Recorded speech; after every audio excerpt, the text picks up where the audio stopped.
Si fue tu esposo, tu esposa quien te lastimó y la culpa es de él, entonces le estás dando un poder que así como te lastimó es el único que podría sanarte. Es fácil culpar de nuestro problema o nuestro pozo a nuestros padres, a nuestros cónyuges, al pastor o hasta al gobierno. Mira, la mayoría tuvimos una infancia difícil. Y si tus padres te rechazaron cuando eras un bebé, hay un momento que uno tiene que decir, bueno, mira, lo siento mucho, pero ya está. Hay un momento que uno tiene que superarlo. No puede llorar toda la vida. No me quisieron cuando bebé. Supéralo, es que apenas pasé los 54 y no lo puedo superar. Toda una vida. Entonces, hay momentos que hay que dejar ese incidente atrás y mirar hacia adelante. Aun cuando los pecados de la familia fueron los que te arrojaron al pozo. Ellos no son los responsables de que estés en ese pozo. Ya no. ¿Cuánto voy a culpar yo a mi papá? Mi papá era un alemán frío. Mi mamá estaba enferma cuando yo era chiquito. Ya está, lo puedo contar para bendición de la gente, para ver cómo la resiliencia o uno puede salir adelante con la ayuda de Dios, pero ponerme en víctima, ¿cuánto tiempo? Somos los únicos responsables de salir del pozo. Del pozo económico, del pozo de la salud, del pozo matrimonial, del pozo ministerial. ¿Me están siguiendo, sí o no? Entonces conozco mucha gente que siempre el problema es los demás.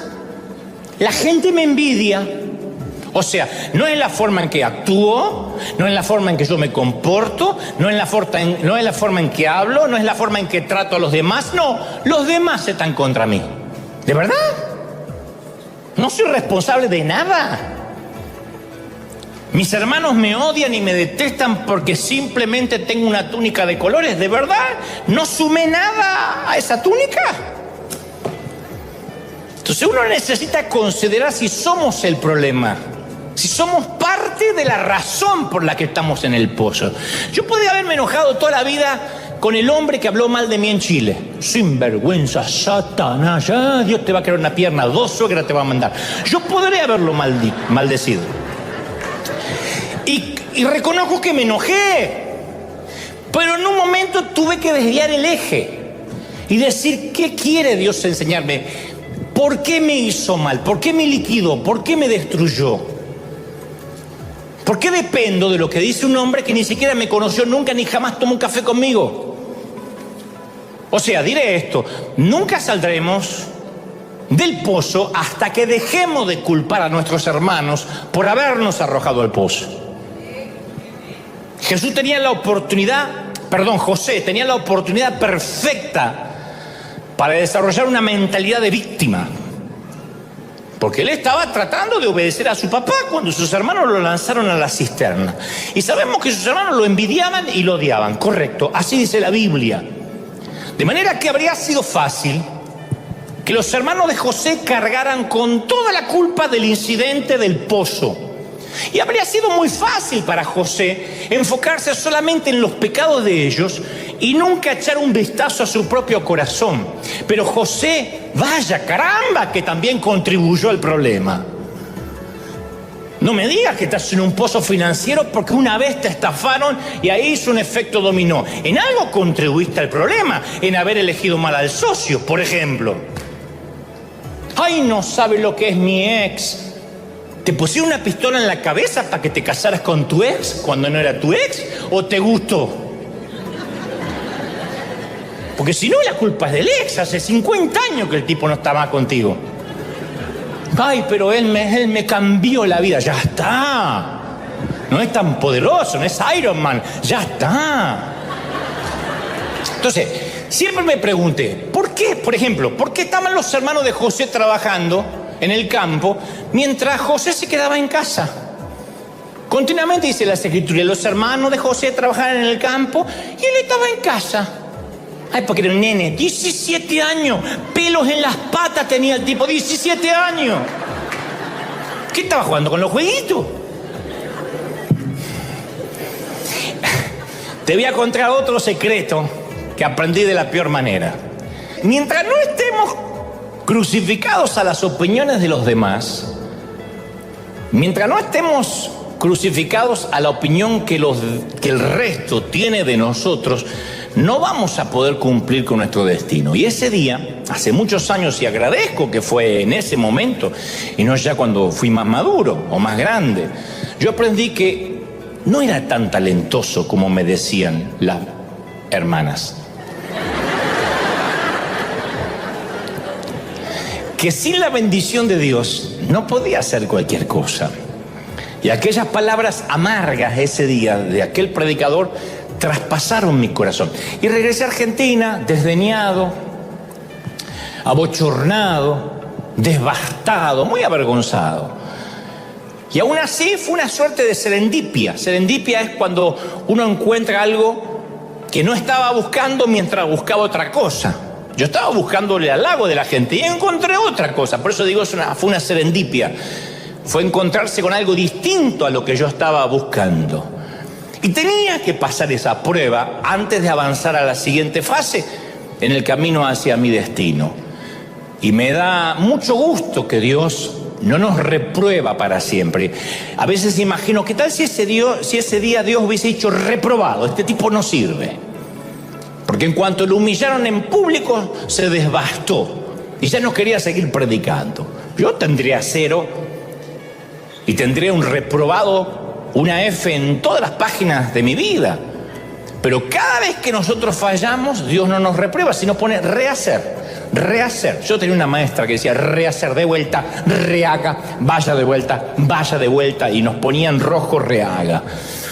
El Señor nos permite volver a tomar la prueba hasta que la pasamos. En la vida con el Señor es así. ¿Por qué? Bueno, porque solamente cuando pasamos bien la prueba es que podemos entrar al destino con Él, el que Él preparó, los sueños que Él planificó para nosotros. Entonces rehacer. Él tiene una paciencia. Dios usó a aquel predicador para enseñarme que Él no podía confiar en mí, que no me iba a dar Dios más responsabilidad si mi vida estaba fundada en la opinión de la gente, para bien o para mal. No me puede elevar un elogio y destruir una crítica, porque Dios no me puede dar entonces mayor responsabilidad. Si Dios algún día iba a confiarme más, debía forjar un carácter fuerte, por lo menos en lo que respecta a la mirada ajena. Y Él conoce los sueños, conoce las visiones que nos da y sabe el carácter que se necesita para cumplir la obra que nos da. Él te da un sueño y sabe que para eso se necesita un carácter para poder atravesarlo. Entonces puede que tengamos grandes sueños en nuestros corazones, insisto, que Dios mismo colocó allí, pero sin el carácter forjado, sin el carácter labrado por el Espíritu Santo, no vamos a llegar muy lejos. Y yo no era el primer joven que se encontraba aparentemente desviado de un sueño de Dios y con un carácter endeble. No, yo voy a las Escrituras y hace miles de años un joven llamado José también recibe un sueño, una epifanía. Tiene un encuentro con Dios que le cambia la vida. Y la historia está registrada en Génesis 37, que describe cómo José recibe ese sueño, el sueño de Dios, y cómo lo manejó a continuación. Y es fascinante. Yo sé que la historia algunos la han escuchado desde niños, otros se desayunan con la historia por primera vez, pero es fascinante por lo menos algunos detalles. José, dice de Génesis, cuando tenía 17 años, más inmaduro de cómo Dios me encontró a mí, 17 años apacentaba el rebaño con sus hermanos. Entonces dice la palabra que José trajo, es la primera vez que aparece José y los hermanos en la Biblia. José trajo a su padre malos informes sobre sus hermanos. O sea que era alcahuete también, chupamedia del padre, como dicen en algunos países. Y entonces amaba Israel a José más que a todos sus hijos, porque era el hijo de la vejez. Y como era el hijo de la vejez, lo amaba y le hizo una túnica Hugo Boss de muchos colores. Y vieron sus hermanos, que pues tenía buen gusto el papá de José, y vieron sus hermanos que su padre lo amaba más que a todos sus hermanos, lo amaba por encima del resto. Acá la Biblia no es elegante para decirlo, porque cualquier padre diría, no, yo amo a todos los hijos por igual. Es como decía mi mamá siempre, yo amo a todos por igual. Mentira, la vieja siempre estaba con mi hermano, pero por lo menos es elegante, ¿no? Para hacer política. Acá la Biblia no es políticamente correcta. Dice, no, amaba a José por encima de sus hermanos. Por eso lo odiaban y no podían hablarle amistosamente. O sea que cada vez que le hablaban le ladraban a José. Y luego agrega las Escrituras, y José tuvo un sueño. Cuyos hermanos no le hablaban nunca amablemente, tuvo un sueño y cuando lo contó a sus hermanos, ellos lo odiaron aún más.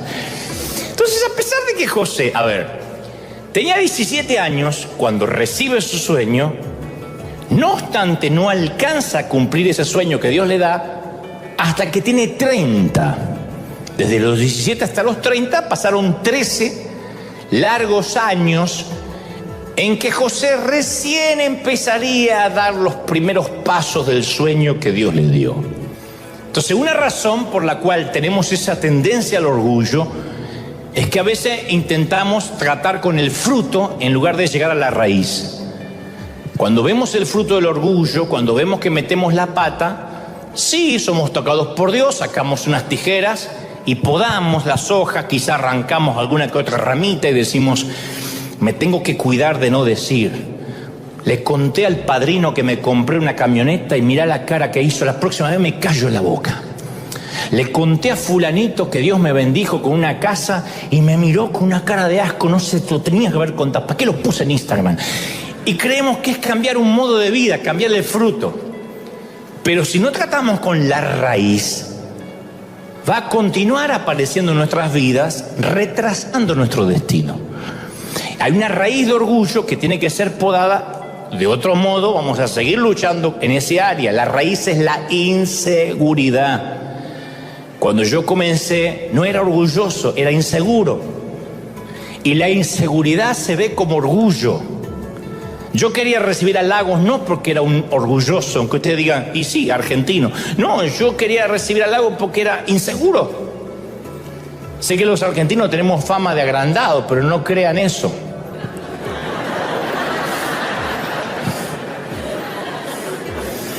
Había una tumba en Argentina que decía, aquí yace un argentino y un hombre humilde. Y un mexicano dijo, mirá, entierran dos tipos a la vez en la misma tumba acá.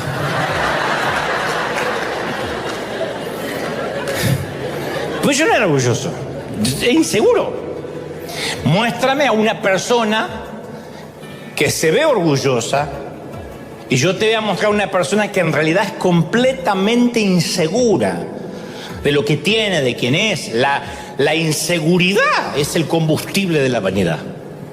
Es la inseguridad, esa es la raíz. Eso es lo que hay que ver. Eso es lo que Dios tuvo que sanar conmigo. Porque para escuchar un predicador que hablaba literalmente de mí, no es que a lo mejor por elevación trató de hablar de ti. Él dijo, estos argentinitos, no bien yo abandoné el estrado. Para soportar eso, uno tiene que estar seguro. Eso, un inseguro, como era yo, me liquidó. Porque la inseguridad nos hace sentir que tenemos que hacerle saber a todos quiénes somos y lo que hemos logrado. Que sepan exactamente cuán especiales somos. Y detrás de esa inseguridad está el miedo, el temor a que no nos acepten, a que no nos valoren, a que no nos estimen.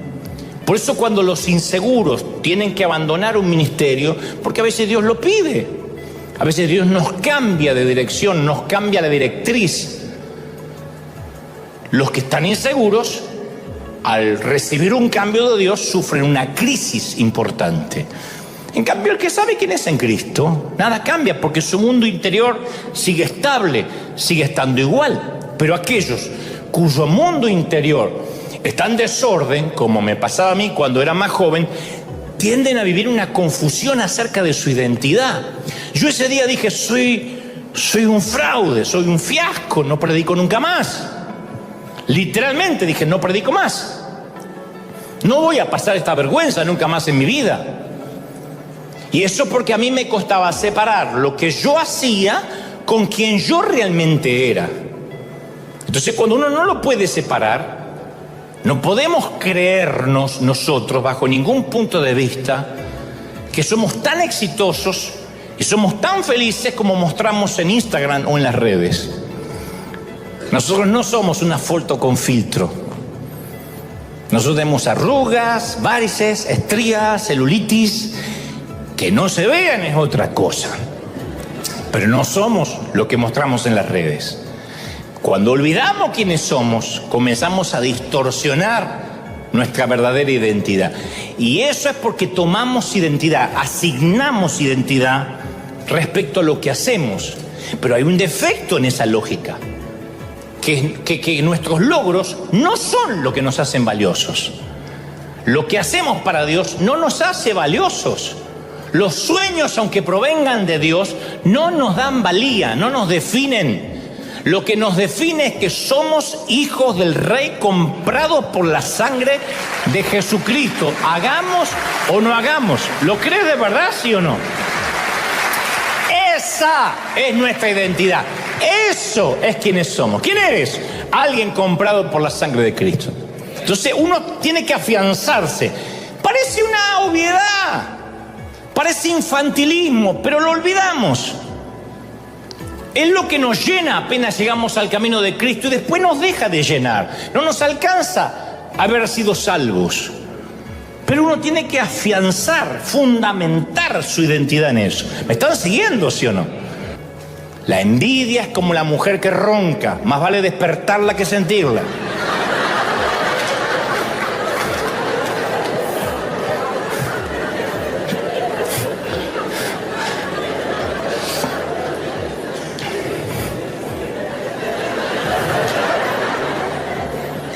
Te la tiro para que la guardes en tu corazón. La envidia concluye en: esta persona tiene lo que yo quiero. Yo quisiera tener su inteligencia, su apariencia, o su ministerio, o su pareja, o su clase, o su dinero. Como yo no puedo tenerlo, yo quisiera que él no lo tenga. Eso es la envidia. Es la bilis tóxica. Es el patógeno pernicioso, pestilente, pútrido, que enferma el cuerpo de Cristo. Si nosotros en la iglesia no damos nada, van a poner en las redes: se llenan los bolsillos con el evangelio. Si salimos a dar, que no sepa a tu izquierda lo que da tu derecha. Si nos va bien, en el caso mío, si me va bien, y se fue porque están los dólares allí. Si me va mal, eso le pasa por irse. Entonces, envidia es el deseo no consumado sumado al resentimiento. No nos gusta ver en el fondo a alguien que le vaya demasiado bien en desmérito de nosotros. Y más si a él le va bien en algo que nosotros fracasamos, o lo que es peor, en aquello que nunca intentamos siquiera hacer. Y el apóstol Pablo dijo: alégrense con los que están alegres. Uno diría: ¿de verdad necesitamos ese consejo casi básico? Alégrense con los que se alegran, lloren con los que lloran, dijo Pablo. Sí, es necesario ese consejo, porque la envidia me hace llorar cuando otros se regocijan, y me hace regocijar cuando otros lloran y le va mal. Así de cruel es la envidia. Viste, yo sabía que le iba a ir mal y me regocijo porque al otro le fue mal. Y complacer a la envidia es como querer calmar la sed con agua de mar, con agua salada. No obstante, cierro el paréntesis de la envidia de los hermanos de José, yo por un ratito quiero ser el abogado del diablo y defender un ratito a los hermanos de José, o al menos demostrar que no son tan culpables como se ve a primera vista de las desgracias de José. Primero hay que convenir, a ver si estamos de acuerdo en esto. No voy a insultar vuestra inteligencia, así que sé que van a entenderme. Hay que convenir que no podemos avanzar hacia nuestro destino al menos que salgamos de un pozo, del pozo en el que caímos. Los hermanos de José lo meten en un pozo. No lo matan, lo tiran allí y le hacen creer al padre que murió. Ahora, si queremos salir de los pozos de la vida, es importante entender por qué caímos en el pozo, si no, no vamos a salir. Hay muchas razones por las que terminamos en pozos, no importa en cuántos pozos estés ahora. Podrías estar de hecho en varios pozos a la vez. Podrías estar en un pozo respecto a tus finanzas, nunca sales de ahí, siempre endeudado, pagando el mínimo de las tarjetas y viendo qué impuesto vas a pagar, cuál no pagas, cuál es el servicio que no te cortan sin pagar. Podrías estar viviendo en un pozo en el matrimonio, en algo que no se arregla nunca, en un pozo en el ministerio, no ves fruto a pesar de años de esfuerzo, o en un pozo en tu salud. Sales de algo y te metes en otra cosa. Terminó la tos y empieza la fiebre, terminó la fiebre y te descubren otra cosa. Y sientes que estás en una cisterna en cuanto a tu salud. Entonces, señores, la pregunta no es si Dios puede librarnos o no del pozo. La pregunta es si comprendemos antes que nos libre por qué caímos en el pozo. Y ustedes dirán, ¿y por qué voy a caer? ¿Porque mis hermanos me tiraron?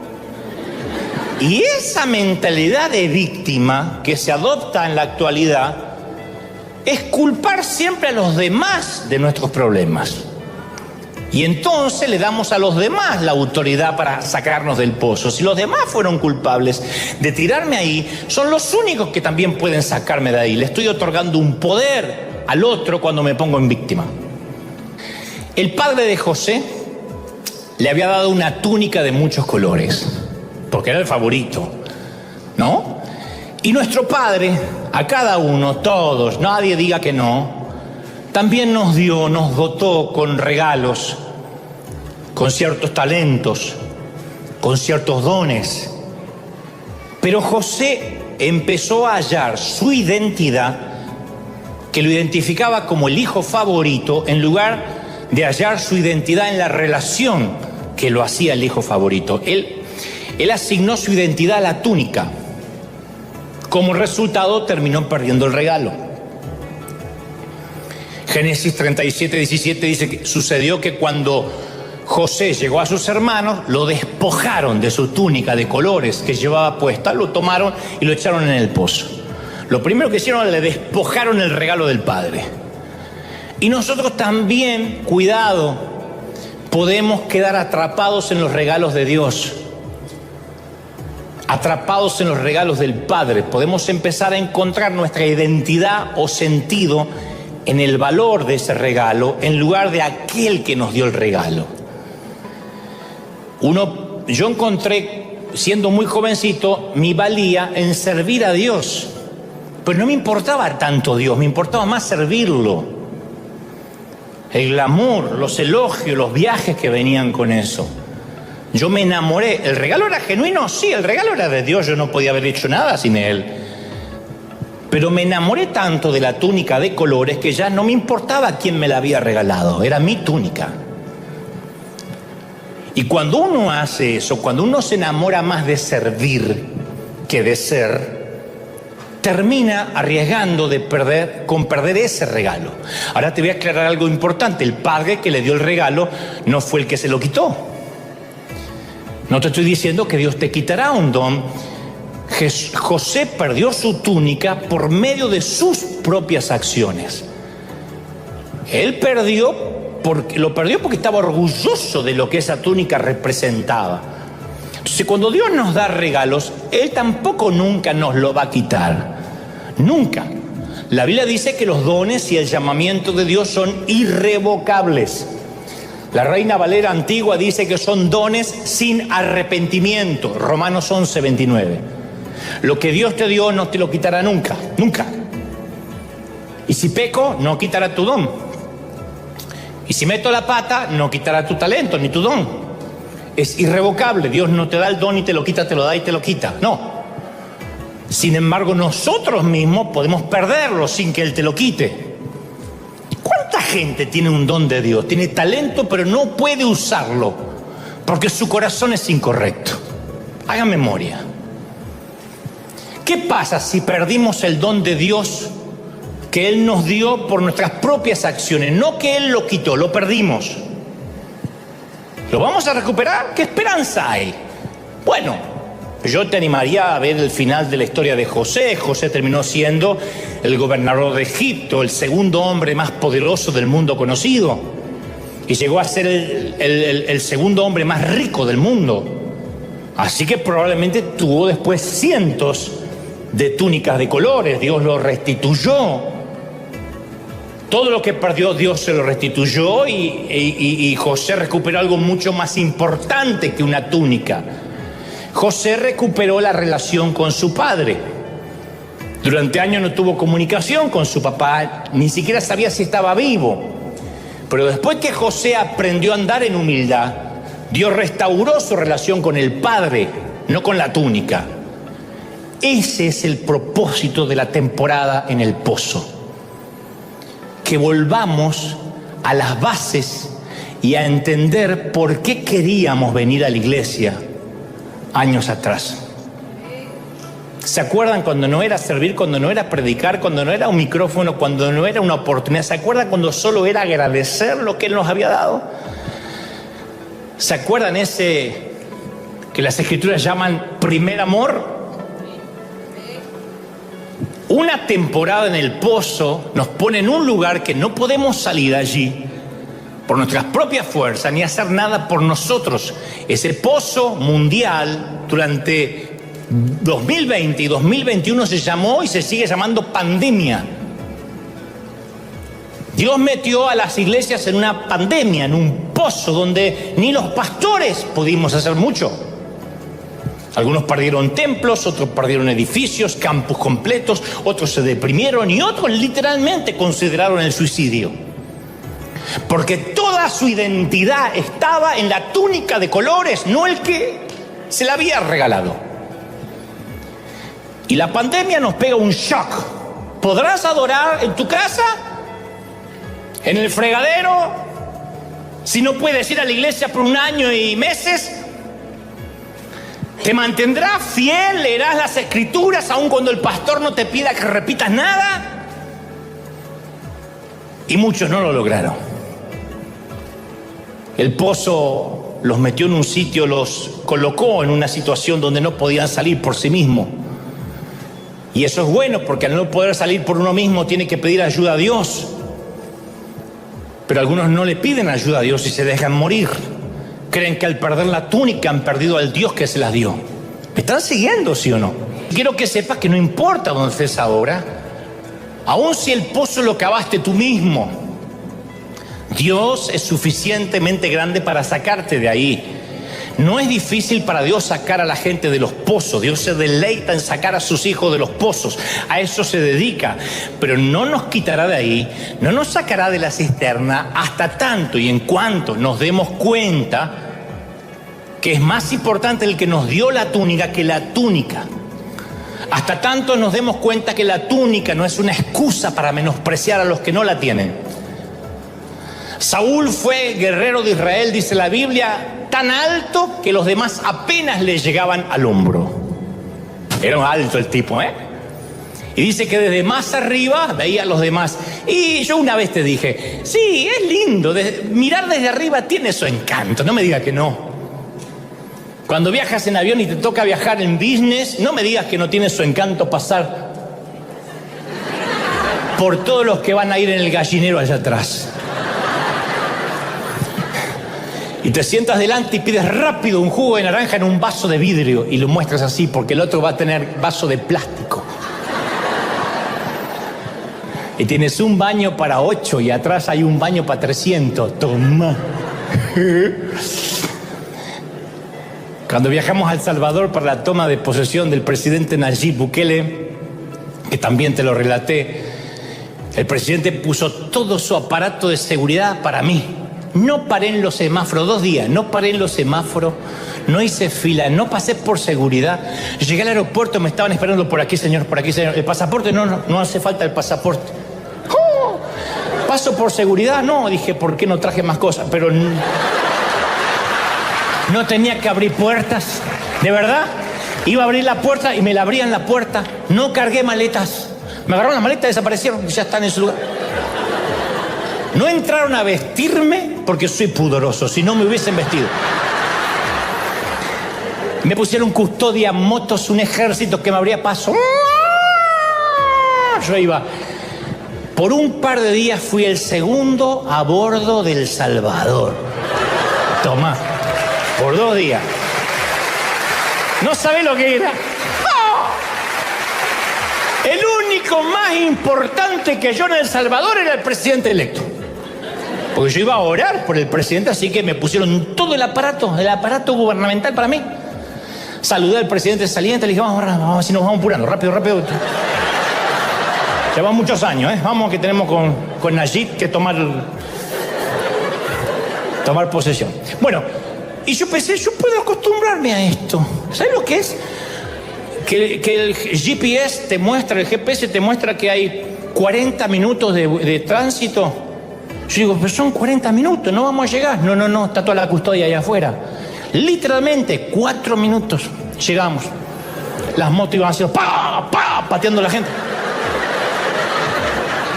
Bueno, yo no me alegraba que las patearan, pero digo, me sentía como en un boliche, así, tirando.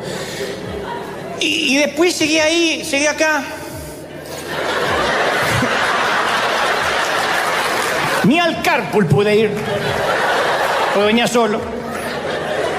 La carroza se me transformó en calabaza, en zapallo. Pero durante 2 días fue maravilloso mirar tan alto que los demás apenas me llegaban al hombro. Por eso entiendo por qué a los políticos les cuesta tanto soltar el poder. Y es maravilloso que el Padre nos regale una túnica de colores. Es maravilloso. Pero la arrogancia es un equipaje que no podemos llevar. Y conste, Dios no desaprueba la arrogancia, ¿eh? A Dios no le desagrada la arrogancia. Dios la aborrece. No es que la desaprueba, no te la recomienda, la aborrece. Lo que nos produce una comida llena de larvas es lo que la arrogancia le produce a Dios. La arrogancia y la soberbia aborrezco, Proverbio 8:13. Abominaciones a Jehová todo altivo de corazón, Proverbio 16:5. No os hagáis nada por vanagloria, Filipenses 2:3. Cesen las palabras de los arrogantes de vuestra boca, 1 Samuel 2:3. Dios resiste a los soberbios, 1 Pedro 5:5. Antes de la caída, la altivez, la arrogancia de espíritu, Proverbios 16:18. Jehová asolará la casa de los soberbios, Proverbios 14:25. No hay un solo episodio en que Dios diga, yo la tolero, yo entiendo, es una debilidad. Dios la aborrece. ¿Sabe por qué? Porque no hicimos nada que justifique nuestra arrogancia. Y la gran tragedia es que algunos prefieren ser la estrella de un equipo perdedor que el mediocampista de un equipo ganador. Cabeza de ratón en vez de cola de león. Increíble. Y se abren paso en su propio reino pigmeo liliputiense, un sitio donde lo reconozcan, donde le den eso, le digan, ¡wow! ¡Qué túnica de colores que tienes! Lo honren, le agarran el maletín, le cuelguen el saco, le lleven el abrigo. Dios nos libre de ese estrechamiento neurótico de los soberbios. Por cierto, vanidad aparece 75 veces en la Biblia. Su uso mayoritario es Eclesiastés 28 veces, Salmos 10 veces, Isaías y Jeremías lo empatan 8 veces más. Y en los Salmos vanidad se usa como adjetivo de pasajera, mortal, perecedera, débil. Por eso me viene a la mente la escena de la película de Al Pacino que interpreta a John Milton, o el mismísimo Lucifer, que luego de cuando parece que su víctima logra escapar de sus tentaciones, Al Pacino, interpretando genialmente a Lucifer, mira a cámara, sonríe y dice, vanidad, definitivamente mi pecado favorito. Y creo que ese es el pecado favorito de Satanás, y que sí o sí, a través de una túnica de colores, de un halago, de una honra, logra penetrar. Por eso yo quiero que hoy demos gracias por las temporadas no de túnicas, las temporadas de pozos. Porque yo pienso que, en alguna parte de ese pozo, José tuvo que haber capeado. En algún lugar de ese pozo, José debió haber clamado a Dios con verdadera humildad, porque después de haber experimentado el pozo, José era un hombre cambiado. Algo le sucedió a José en ese pozo. En algún lugar de ese pozo, José debe haberse hecho responsable de sus propias faltas. En alguna parte de ese pozo, José debe haber tratado de salir y cuando vio que no podía, clamó con humildad. En algún lugar del pozo, José debe haber dicho: necesito que me perdones. Soy un petulante. Obra en mi corazón. No quiero más ser un tipo inseguro, porque ahora no tenía más túnica de colores.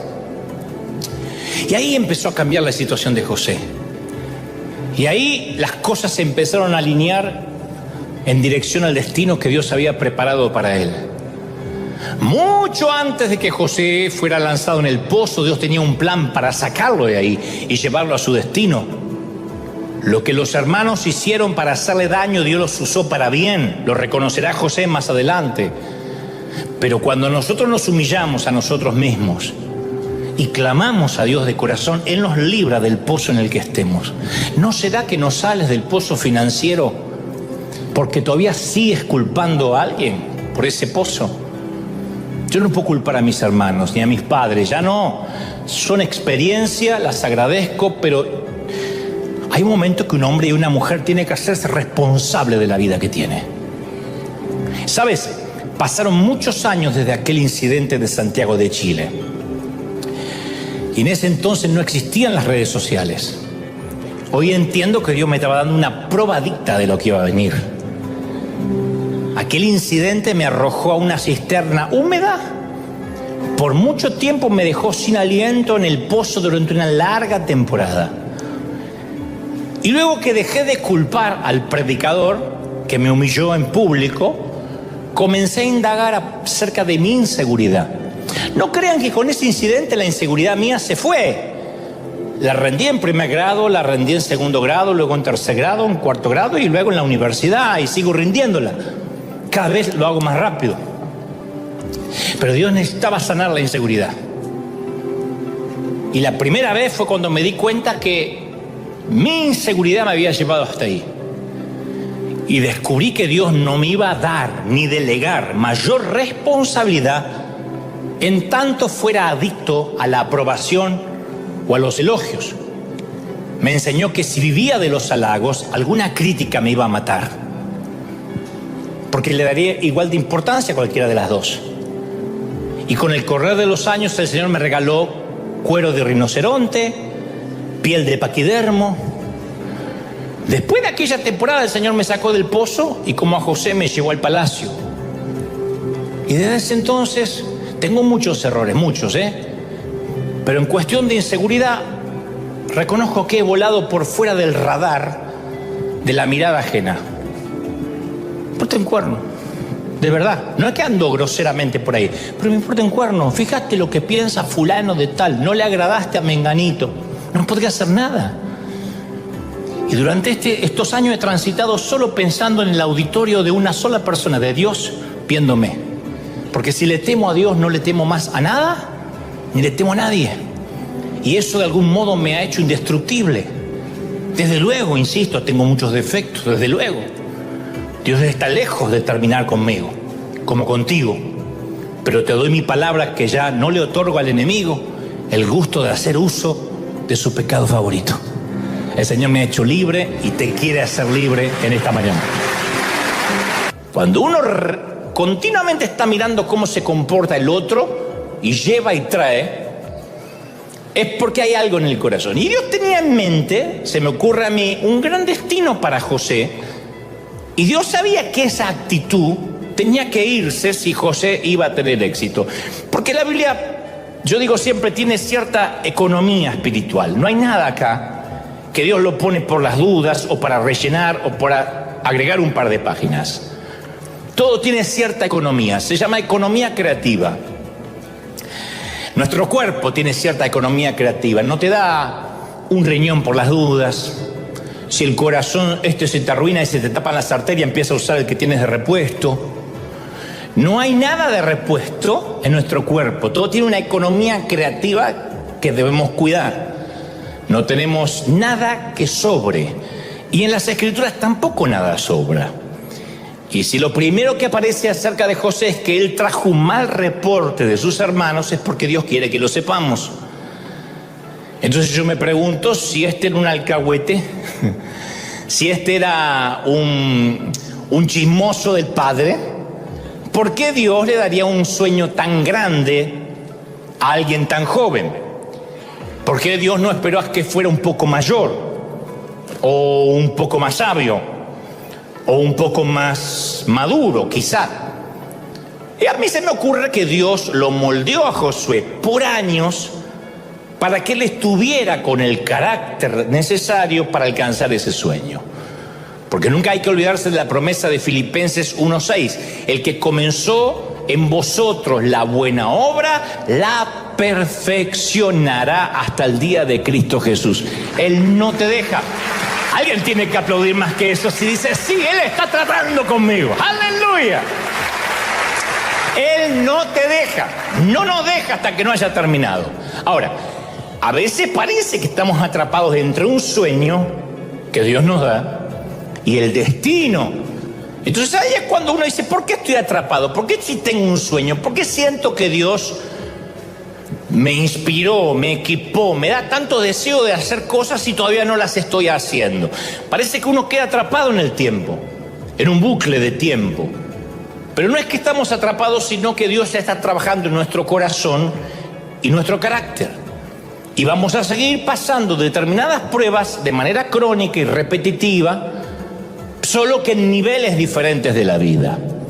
Es similar a las matemáticas en la escuela. Las matemáticas, uno las rinde en tercer grado, hace la prueba y dice, bueno, ya nunca más voy a estudiar matemáticas. No, en cuarto grado vuelve matemáticas. En quinto grado regresa matemáticas y cada vez más difíciles, con esas cuentas y esos problemas que nunca yo pensé que me iban a servir para algo y de hecho nunca me sirvieron para nada. Nunca entendí en qué me sumaría en la vida. Se van a revolcar mis maestras en la tumba, pero ¿de qué serviría en la vida aprender un problema de regla de 3 compuesta? Pero bueno, tenía que estudiar. Y yo decía, ya terminé matemáticas, y en sexto grado volví a matemáticas. ¿Por qué? Porque en diferentes niveles uno va aprendiendo otros conocimientos. Entonces la buena noticia es que cada vez que pasamos una prueba con Dios, recibimos un nuevo nivel de responsabilidad, un nuevo desafío en cuanto a lo que Dios nos confía. ¿Me están siguiendo, sí o no? A medida que vamos pasando. Pero con cada nuevo nivel de responsabilidad enfrentamos un nuevo nivel de prueba en el área del orgullo, en el área del carácter. Por eso hay un pequeño consejo que aprendemos de la vida de José. Cuando recibes un sueño de Dios, lo primero que tienes que hacer, no hagas como José o como este servidor, cierra la boca, no lo cuentes. Cuando Dios te dé un sueño, te lo voy a decir en español de Cervantes, cierra la jeta. Dile al que está a la derecha y a la izquierda, cierra la jeta si Dios te dio algo. No lo cuentes. No lo cuentes. José cometió el error de contarle a los hermanos y los hermanos lo odiaron aún más. Dice que lo odiaban por causa de sus sueños y de sus palabras. De sus sueños y de sus palabras. O sea, no eran solamente los sueños de José lo que alteraba, lo que ofendía a los hermanos, sino la manera en que hablaba de esos sueños. Para el que no conoce la historia, José tiene unos sueños donde aparentemente la metáfora es que sus hermanos y su padre se inclinaban ante él, cosa que iba a pasar cuando él luego estuviese en el segundo lugar al lado del faraón. Pero él lo cuenta y lo habla. Era bocón porque tenía algo de sangre hispana. José lo cuenta y dice, no sabés lo que Dios me va a dar. Entonces Y eso hizo que lo odiaran más. Si queremos avanzar hacia nuestro destino, cosa que yo aprendí tarde, uno tiene que aprender a cerrar la boca, que es la prueba más difícil. Es lo más difícil. El problema parece que está centrado en la boca, pero en realidad empieza en el corazón. Porque Jesús dijo en Mateo 12:34, porque de la abundancia del corazón habla ¿qué? La boca. Y en Mateo 15:18 dice, pero lo que sale de la boca proviene del corazón. Y eso es lo que contamina al hombre.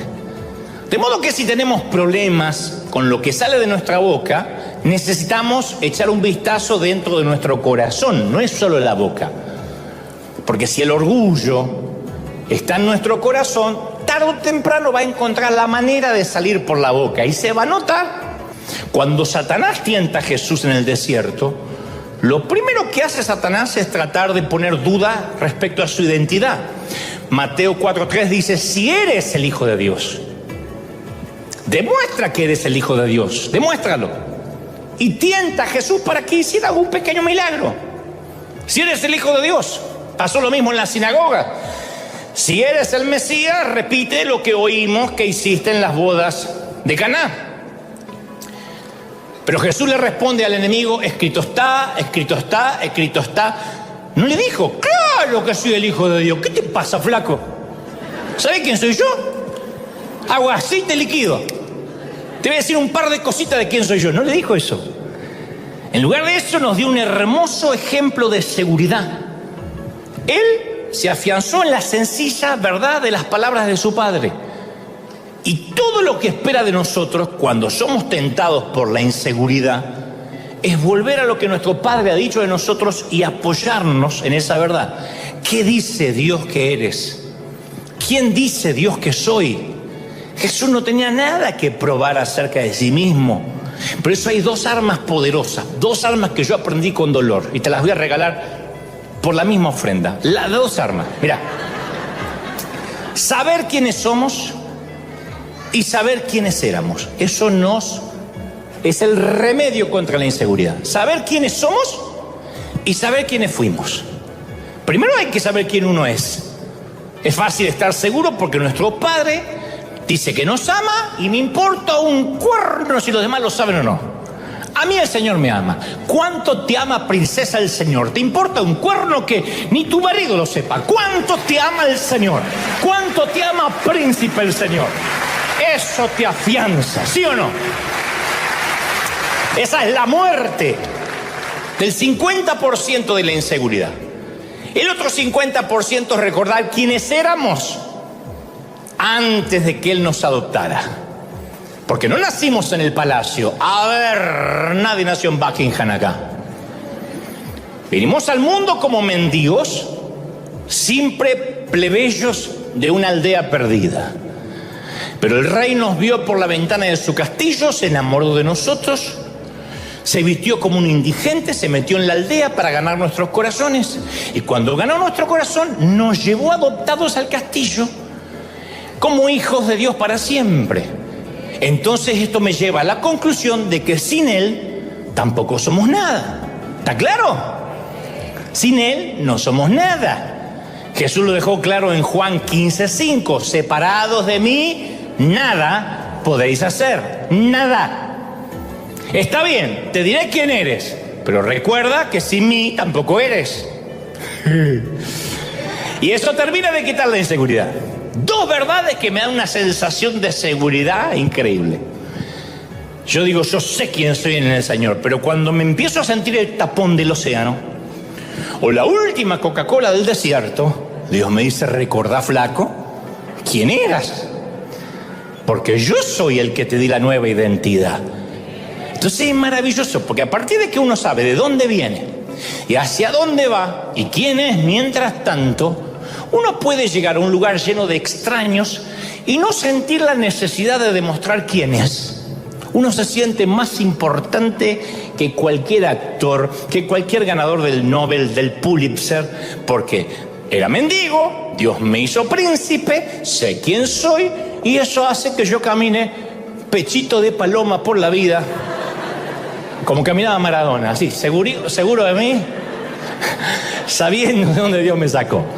Entonces, no tenemos que buscar el sueño, sino al dador del sueño que nos da la identidad. Y cuando uno tiene identidad se sana, la inseguridad se va. Porque cuando uno se enamora del sueño, te diré lo que pasa. Yo me había enamorado del sueño, y cuando uno se enamora del sueño, uno va a pasar una larga temporada, long time. Me siento Maldonado metiendo palabritas en inglés. Salud. Vamos a pasar una larga temporada en el pozo. Oigan, vamos a pasar una larga temporada en el pozo cuando uno en la cisterna, cuando uno se enamora de los sueños. Porque Génesis 37:17 dice, cuando ellos lo vieron de lejos, los hermanos, el padre manda a José, dice, anda a ver tus hermanos qué están haciendo, tráeme un reporte. Y este dice, sí, y va a traer. Cuando ven de lejos, tramaron contra él para matarlo. Y se dijeron unos a otros, ahí viene el soñador. Así que vamos a matarlo, vamos a arrojarlo a uno de los pozos y diremos, una fiera lo devoró. Después interviene otro hermano llamado Rubén y le dice, no lo matemos. Vamos a hacerle creer a papá que está muerto, pero no le quitemos la vida. Lo en el pozo. Y yo siempre he escuchado cómo se ha demonizado a los hermanos de José, porque arrojaron al niño en un pozo. Pero dicen que es sinvergüenza, qué canallas. Y no desestimo lo que hicieron. Estoy consciente que le tenían envidia. Él sabe que no podemos administrar la túnica de colores. Él sabe que el elogio nos atrofia el cerebro y torpemente pensamos que se trata de nosotros y olvidamos que somos polvo, que somos rescatados del pecado. Por eso dije, a ver, te va a sanar quién eres en Dios, perfecto, pero también tienes que recordar quién eras sin Dios. Porque cualquiera que se enaltece será humillado y el que se humilla será enaltecido, San Lucas 14:11.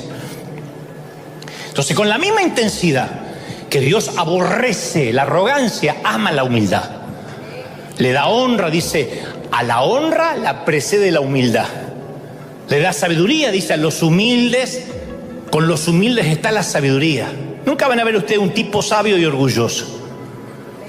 Porque si es sabio y orgulloso, alguna de las dos cosas son falsas. Es como decir, es reggaetonero y hace buenas letras.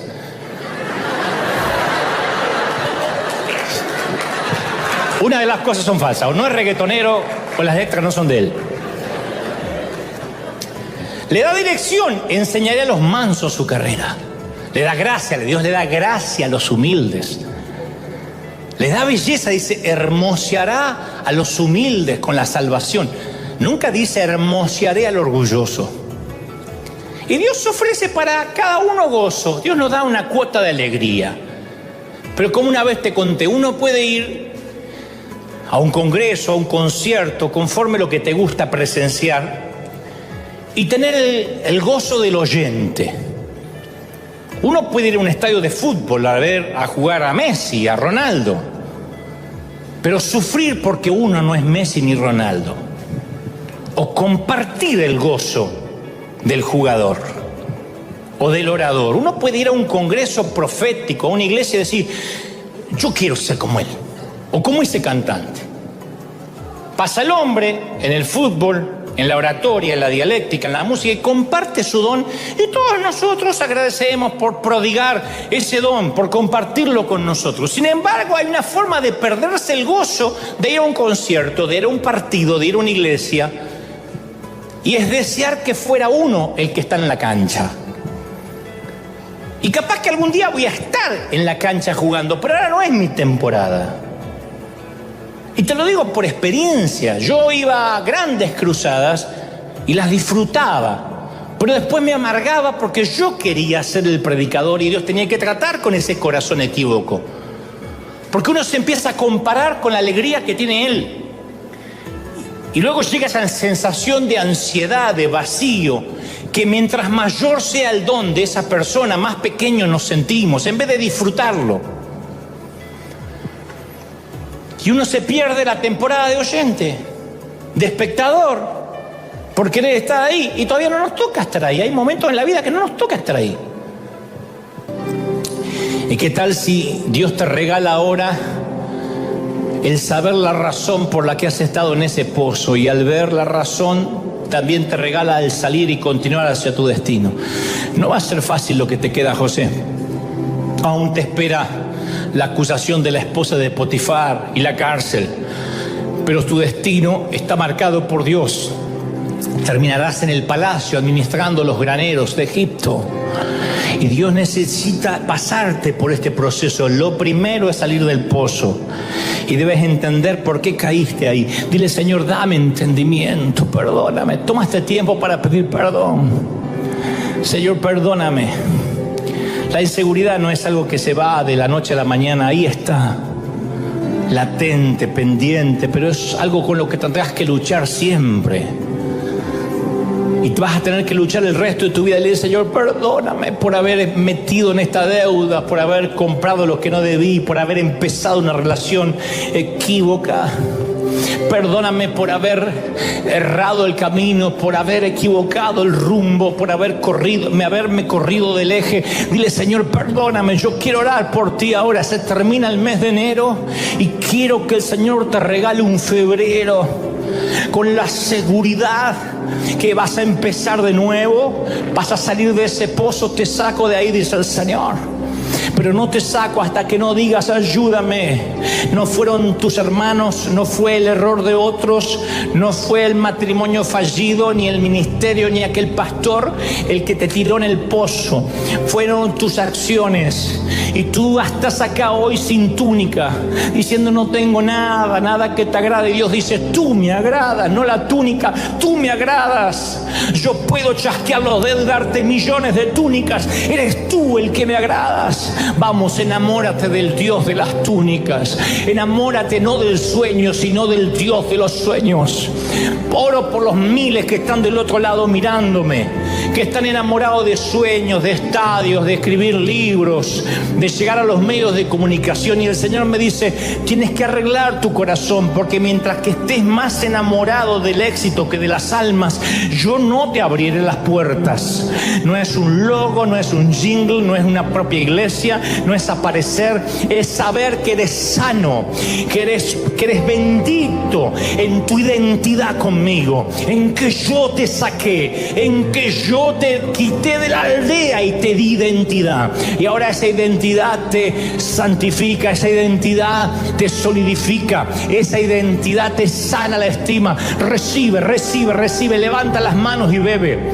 Últimos minutos, pero no me quiero ir sin que esta presencia del Señor lo llene todo.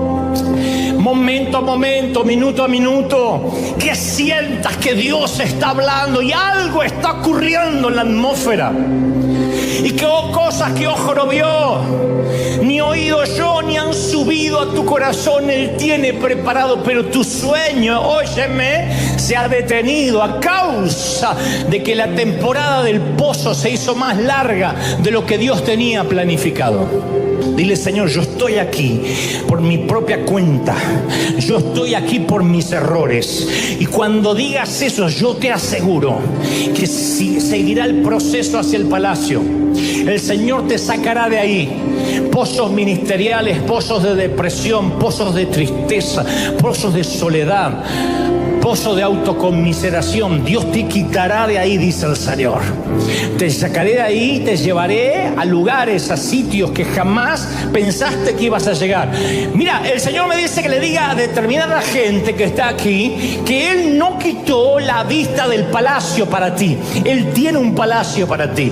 Metafóricamente hablando, Él te pondrá, te sentará con reyes, te sentará con príncipes.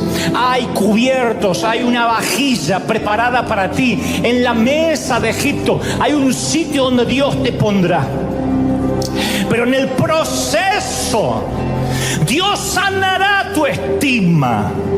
En el proceso, Dios sanará tu corazón. Y entonces allí escucharás críticas y halagos, y tú no oirás ninguno de ambos, ninguno, ni los que dicen Hosana, ni los que gritarán crucifícale. Pero si tú recibes y te llenas con los halagos de la entrada a Jerusalén, cuando ese mismo pueblo grite crucifícale, te dañará el corazón. Las coronas de espina no estarán sobre tu cabeza, sino sobre tu alma, sobre lo más profundo de tus entrañas. ¡Libérate! Tu reino no es de este mundo. Libérate de la opinión de la gente. Vamos, quita la opinión. Vuela por fuera del radar. Vuela por fuera del radar, donde la gente no pueda ubicarte, donde no sepa qué haces, donde no sepa qué piensas, donde no sepa nada de ti ni tus proyectos. Cierra la boca con tus sueños. Hay gente que ha recibido sueños y el Señor me muestra claramente, porque lo he vivido, que esos sueños se han estancado a causa que has contado esos sueños a gente poco espiritual. Y ellos soltaron espíritus de envidia, de celos. Ellos empezaron a poner trabas y eso te desanimó, te desalmó. Porque tú empezaste a creer lo que esas voces decían, y es que contaste el sueño a quien no debías. Dios dice: cierra la boca. Es que yo voy a llevarte donde quiero. Yo me empeciné con tu vida. No te dejo hasta que no haya hecho contigo lo que dije que iba a hacer. No termina ni siquiera este mes. No termina este mes, mañana es 31. No termina el mes hasta que veas incluso de que yo no he cortado el plan contigo. Yo no he retirado mi mano de ti. Mi mano no se ha cortado sobre ti. Yo te bendigo, dice el Señor. Yo estoy contigo, dice el Señor. Yo voy a levantarte y llevarte del pozo hasta el palacio. Te voy a bendecir, te voy a restaurar, te voy a sanar la estima. River será una iglesia de sana estima, de corazones sanos, de gente con emociones saludables. Yo te bendigo, River, recíbelo en el cuerpo. Muchas veces hace falta una tempestad, una buena tempestad en alta mar, para que Dios nos lleve donde nos quiere llevar. No estaríamos aquí si no fuera por aquella bendita tempestad. Entonces Dios sabe hacer las cosas, ¿o no?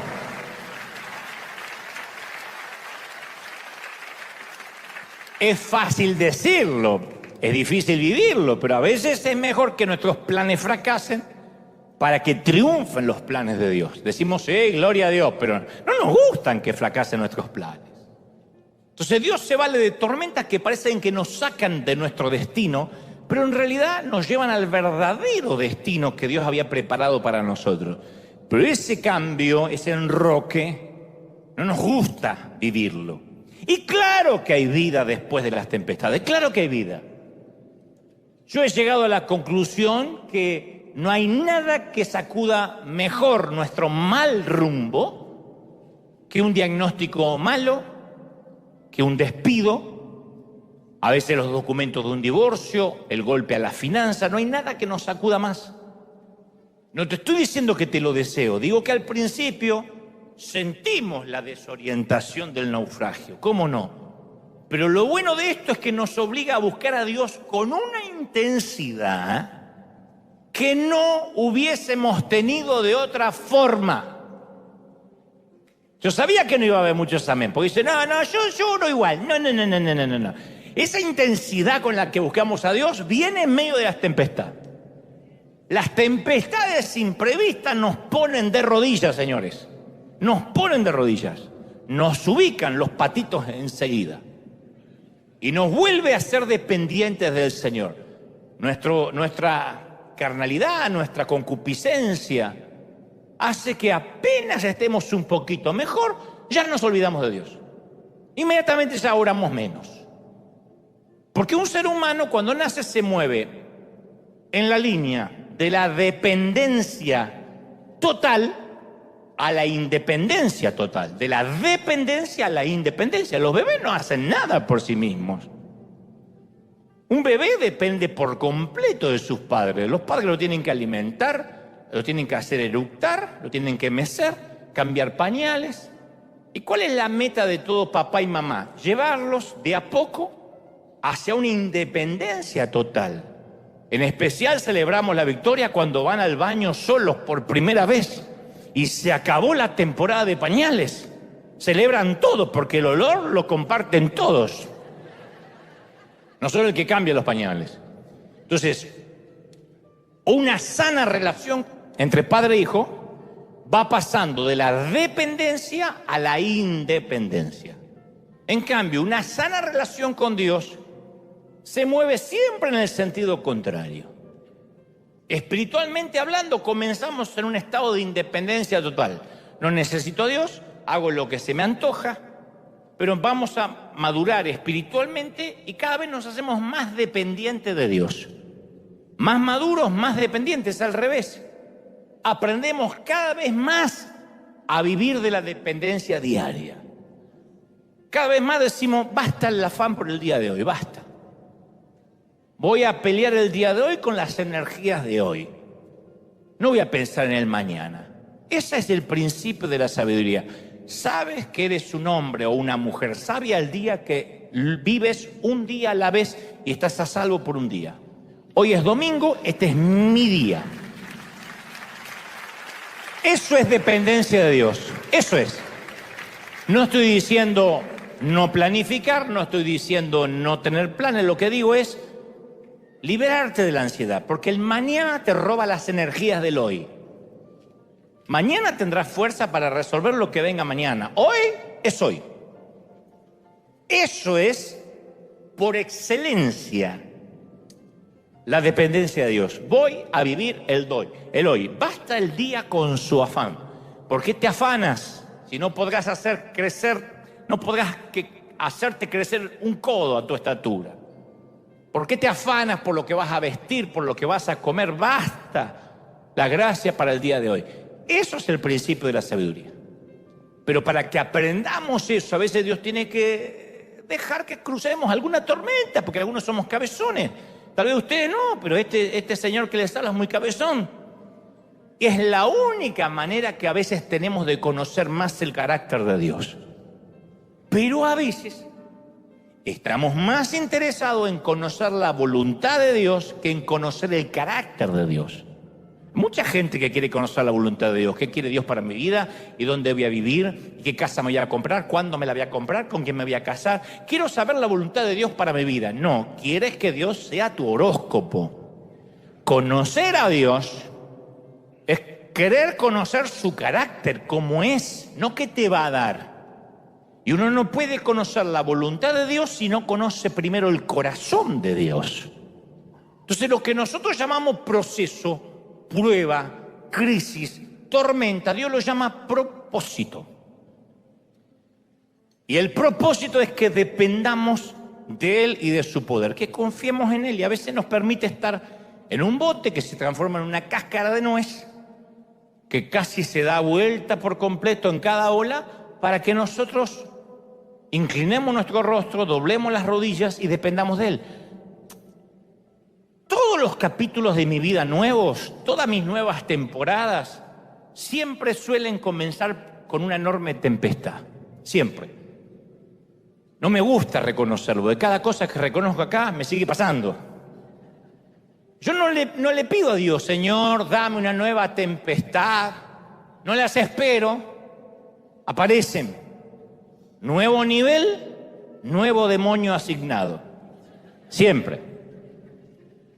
Nueva estación de Dios, nueva tempestad. Siempre. Dios no me va a dar más responsabilidad si primero no prueba de qué estoy hecho. Entonces, las tormentas no son un castigo por falta de obediencia. La mayoría de las veces, con frecuencia, son el resultado de la obediencia. Porque obedecemos a Dios, nuevo demonio asignado. Nuevo nivel, Señor, dame aquello. Y Dios te va a hacer pasar por tempestades. Es el producto de la obediencia. Yo cuando recuerdo el pasado veo que algunas de nuestras peores tormentas son las que se convirtieron en escalones que nos permitieron subir a un nuevo nivel. Pero hubo que ser piloto de tormenta. Me acuerdo cuando empecé a predicar allá, de muchachito, yo iba a cualquier lado donde me invitaran. Si me invitaban, yo no preguntaba nada. Quiero que venga a predicar. Sí, voy. Porque yo quería tener una agenda atiborrada de servicio a Dios. Me imaginaba que si servía mucho, iba a agradarle a Dios. Era el tiempo, esos temas para otro sermón en que quería comprarle la gracia a Dios quería merecerme la sangre de Cristo. Y recuerdo hacer horas de viaje y llegar a una pequeña iglesia donde había más gente sobre la plataforma que en el templo. Había arriba 12 músicos y abajo 4 miembros. 12 músicos, daba ganas de decir, ¿por qué no nos cambiamos? Suben los miembros acá y bajamos los músicos. Y en días como ese yo me acuerdo que yo lo único que quería era que me sorprendiera el arrebatamiento. Yo decía, Señor, arrebátanos ahora, arrebátanos para no tener que pasar a predicar. Encima pasaba a predicar y había 2 que se dormían. Uno que tenía los ojitos virados, pobrecito, que estaba así, que no sabía si me estaba mirando a mí o estaba mirando para cuando yo le predicaba la nariz y que me agarre el ángulo que pueda. Y un loquito que cada rato hacía desmanes y cosas. Y también me invitaban. Él se rió, es una loquita que tenemos acá también, ¿eh? y también solían invitarme a campamentos, donde me paraban ante jóvenes que habían estado todo el día jugando, nadando en la piscina, y apenas se sentaban, 10 de la noche, que era el horario de servicio, se dormían profundamente. Y ni hablar de otros emprendimientos que alguna vez comencé creyendo que Dios me había enviado a hacer, y las recuerdo como las temporadas más vergonzantes, más desilusionantes de mi vida. Pero cuando uno recuerda algo en su pasado y cierra los ojos porque vuelve a sentir la vergüenza de entonces, de eso tengo, no te la voy a contar porque no te importa, pero tengo un montón. Pues no las cambiaría por nada. Porque esos fracasos en alta mar, cuando los manejamos de una manera inadecuada, pueden ser devastadores, traumáticos. Puede dejar una marca en el engrama mental para siempre. Cuando aprendemos de ellos, es lo mejor que nos puede pasar. Entonces las tempestades nos enseñan las lecciones más valiosas. Yo sé que quisiéramos no aprender de ellas, no pasar por ellas, estar exento de ellas. Pero las tempestades impiden que nos atribuyamos el éxito, el mérito, o que no demos por sentado de que jamás vamos a tener problemas, que viviremos. Claro, nosotros decimos, vamos a vivir de victoria en victoria, pero para vivir de victoria en victoria hay que vivir de batalla en batalla. Entonces descubrimos que cuando nos caemos de jeta al suelo, Dios está allí para levantarnos de nuevo. ¿Cómo vamos a descubrir eso si nunca fracasamos o creemos que nunca vamos a fracasar? ¿Dónde está Dios? Cuando el mundo se embravece, cuando la noche se pone fea, ¿dónde está Dios? Nos preguntamos eso independientemente de la estatura espiritual que tengamos, no importa lo que nos dedicamos. Se lo ha preguntado desde el apóstol Pablo a Billy Graham y hasta el que recién se ha convertido, ¿dónde está Dios? Porque todos conocemos esa noche de tempestad cuando el enemigo es demasiado grande, el trabajo demasiado pesado, el futuro demasiado incierto y las respuestas demasiado pocas. Entonces, algunos hemos estado en la tempestad durante tanto tiempo que a veces nos preguntamos, ¿será que todavía estoy en el mapa? ¿O terminé en cualquier parte? Estamos en una nueva normalidad, nos acostumbramos, aferrados a una balsa, sin la menor idea de cuánto falta para que esta crisis termine. Y ahí estamos. Y en esas ocasiones hasta la fe se hace difícil. Y ni te digo cuando te da una palabrita y te dice, bueno, confía en el Señor, hermana, hermano, ya va a salir. Pero el que está en la tormenta es uno. Entonces oramos, derramamos nuestro corazón delante de Dios y no hay respuesta, no hay sentimiento de cercanía. No hay consuelo en la Biblia. Uno va a la Biblia y no encuentra nada. Parece que habla cualquier cosa menos lo que uno necesita. El espíritu se vuelve árido. El alma se pone como estéril de tanta tormenta que no para. Porque no es solo que estamos en el mar, sino que el mar se mete dentro nuestro. El agua se nos empieza a meter en el bote, en la pareja, en los hijos, en las finanzas. Y es la sed que produce el agua salada del océano, que uno está rodeado de agua y ni siquiera puede beber. Y uno mira hacia Dios y parece que Dios no tiene apuro. Ahora, Dios está obrando en las tormentas de formas que no podemos ver ni formas que no podemos entender. Y es un proceso necesario, pero caramba que hay que pasarlo. ¿Cuándo fue la última vez que tu vida pasó de la calma al caos en menos de un minuto? Que todo se vino abajo, que todo se fregó, como dicen algunos países. Apretaste, por ejemplo, desde algo casi nimio, como apretar una tecla equivocada en la computadora, y en cuestión de segundos perder el trabajo de meses. Uy, caramba, sí me ha pasado. Entonces la calma explota y todo se vuelve y se transforma en caos. O te envían en un tono más serio un texto a medianoche diciéndote que tu madre se acaba de descompensar y tienes que ir al hospital de urgencia. Adiós, sueño reparador, bienvenida, vigilia trasnochada. O fuiste al buzón, como lo haces normalmente, y encontraste una carta del IRS, en algunos países de la FIP, Hacienda, donde te informan que te van a hacer una auditoría. Hasta luego, calma, hola, caos. O tu jefe te llama a la oficina y te dice, mire, usted es muy valioso en nuestra empresa, pero hemos decidido que es hora de dejarlo ir. Y uno le dan ganas de responder, ¿y quién cuerno le dijo que yo me quería ir para que me dejen ir, no? Y justo a esta altura de la vida. O tu hija adolescente te dice, mamá, tenemos que hablar, y te confiesa que tiene un retraso importante en su periodo. Entonces seguro sabes que la vida puede ir de la calma al caos en cuestión de, ¿qué digo minutos? De segundos. ¿Sabemos que Jesús está al tanto de lo que nos está ocurriendo? Sabemos. ¿Que Él está consciente de la tormenta que estamos atravesando, que parece que no termina nunca, nos está liquidando? Sabemos. Pero igual nos hemos hecho muchas preguntas salpicadas con rabia, porque las tormentas atacan nuestra fe. Nos acaban, nos cercenan, nos quitan las ganas de orar. Pero esto se va a poner todavía mejor o peor, según como se quiera ver. Vieron a Jesús que andaba sobre el mar y tuvieron miedo. ¿Por qué? Bueno, ese miedo empujó a Pedro bajo el bote, porque Pedro sabía lo que esta clase de tormenta podían hacer. Había oído las historias, había visto los naufragios, conocía a las viudas, sabía que la tormenta podía matar y quería escapar de ella como sea. Durante toda la noche Pedro había querido salir de ese bote como muchos están queriendo salir de un bote ahora. 9 horas, el tipo había sujetado las velas, luchado contra los remos. Estaba empapado hasta el alma y cansado hasta el último hueso a causa del lamento y el furor del viento. Entonces, vamos a mirar a Pedro a los ojos y en este momento no vamos a ver un hombre de convicción, un hombre de audacia, de fe.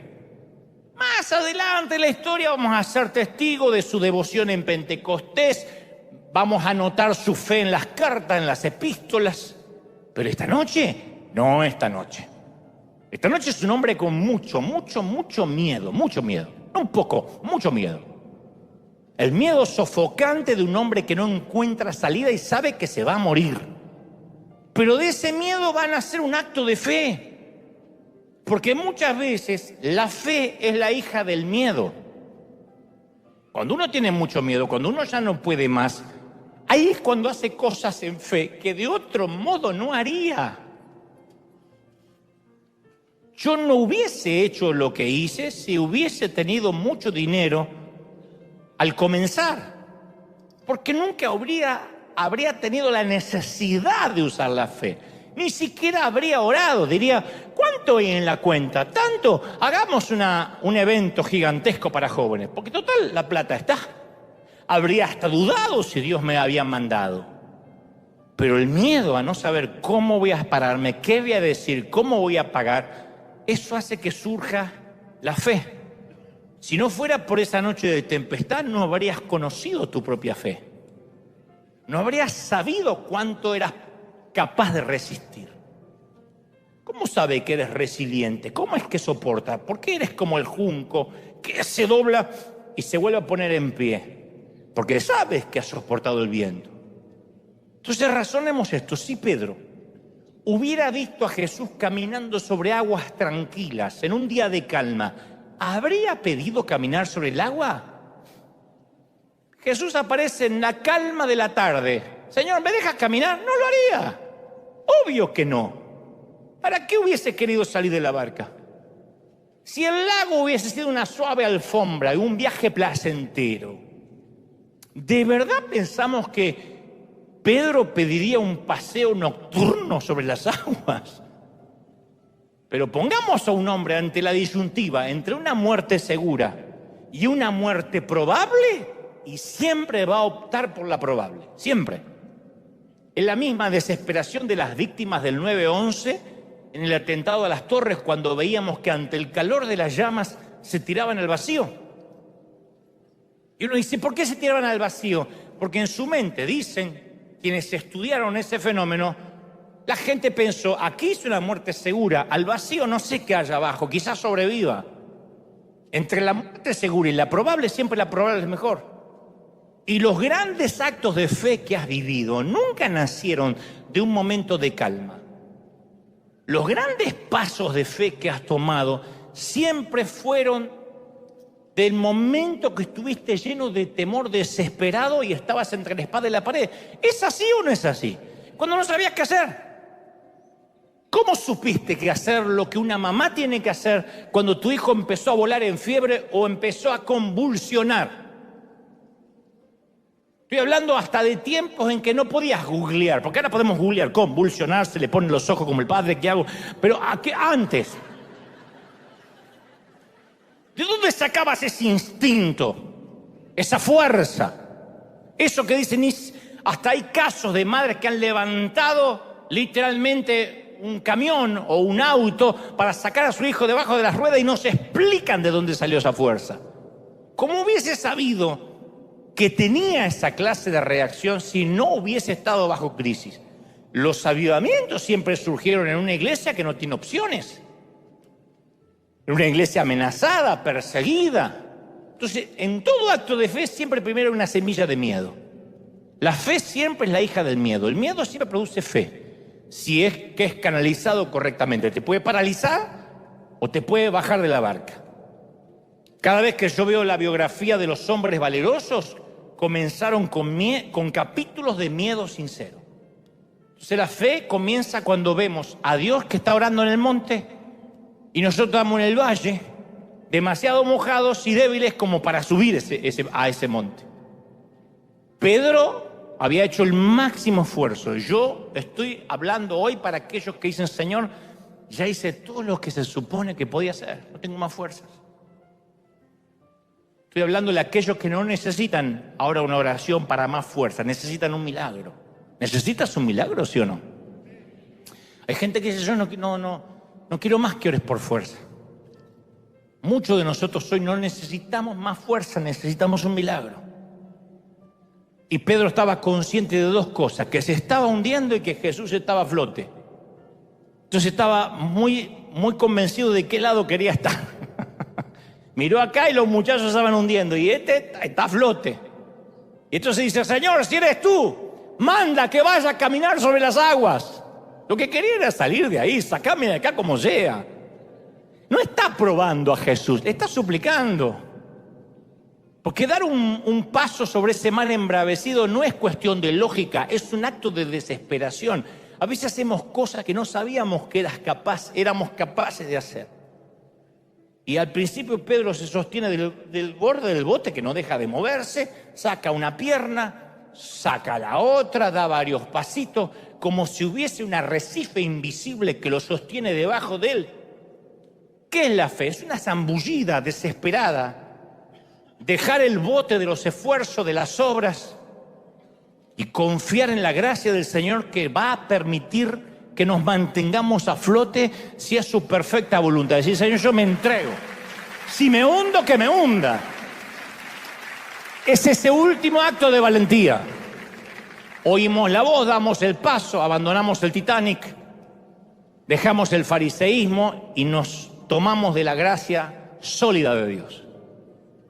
Y sorprendentemente caminamos sobre el agua. Algunos se bajan de la barca nunca dejan de confiar en el Señor y caminan en el agua por años. Otros, como Pedro, sentimos el viento, nos llenamos de miedo y nos llenamos de dudas. No, yo soy demasiado pecador para que Dios me ame. No, que yo ya metí la pata bien feo. Esta vez me va a dejar hundir. Yo no. A ver, no merezco que el Señor me rescate. Y nos hundimos dando tumbos en un mundo oscuro, en una iglesia legalista, donde pensamos que no estamos a la altura. Y cuando abrimos los ojos otra vez, solo vemos oscuridad. Tratamos de respirar, no hay oxígeno. Tratamos de salir a la superficie a veces con un congreso, escuchando un mensaje, una canción. Y a veces con nuestras cabecitas apenas fuera del agua, tenemos que tomar una decisión. El arrogante, el orgulloso razona y dice: yo prefiero salvar las apariencias. Yo prefiero vivir en hipocresía y me voy a hundir en mi orgullo. El humilde pide ayuda. Señor, dame toda la ayuda que puedas tener. La necesito toda, no un poco. Toda la ayuda que puedas tener. Cuando se comenzó a hundir, Pedro dijo: Señor, sálvame. Y Jesús estiró la mano y lo sostuvo. Entonces hay momentos en nuestra vida cuando sabemos que nunca jamás volveremos a ser iguales. Hay noches de tempestad que nos marcan para siempre. Y muchos hemos conocido al Señor como ayudador, dador, fiel, sabio, proveedor. Pero nunca nos vamos a olvidar la primera noche que lo hemos visto sereno y calmo en medio de nuestra peor tormenta. Eso no se olvida nunca. Es el día que conocemos a Dios por excelencia. El Dios que nos permite asustarnos lo suficiente como para sentir que lo necesitamos desesperadamente y luego se acerca lo suficiente para que lo veamos. Es el Dios que usa las tempestades para acercarnos a Él.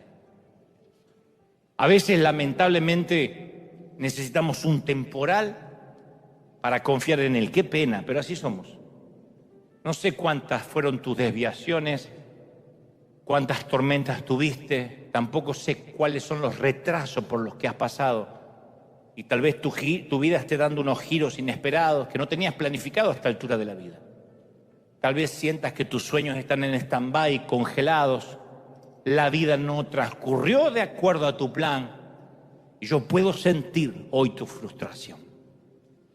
Comprendo tu frustración. Créeme que no la minimizo. No insulto tu inteligencia. Comprendo tu frustración. Sin embargo, esta es la esencia. Cuando uno se frustra, es la esencia para conocer a Dios. Somos tan duros que la única forma de doblar las rodillas es decir: Señor, se me acabaron los planes, ¿me ayudas? A veces hacemos esas oraciones: Señor, no sé qué hacer, estoy en un lío muy grande, no tengo la menor idea cómo salir. Cuentan que un día un campesino le pidió a Dios que le dejara a él decidir los climas para que le rindieran sus cosechas. Dijo: déjame que yo decida cuándo hay sol, cuándo hay calor, cuándo hay frío. Y Dios se lo concedió.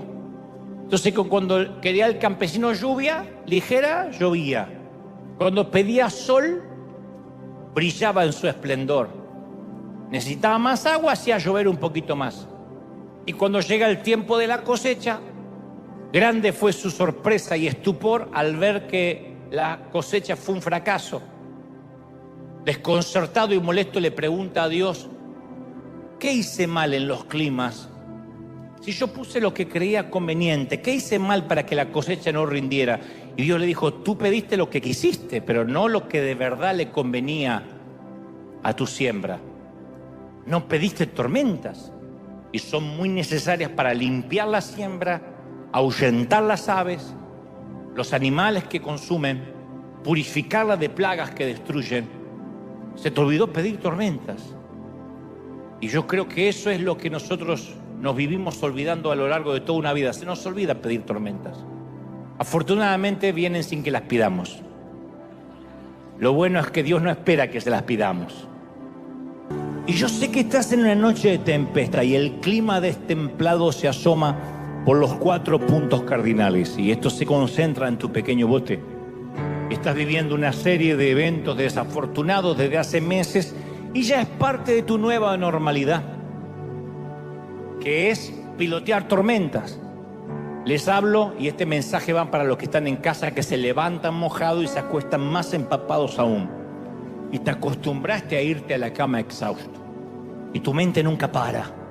Te duermes de cansancio y luego de mirar por largas horas el techo de tu habitación apenas iluminado por la ventana.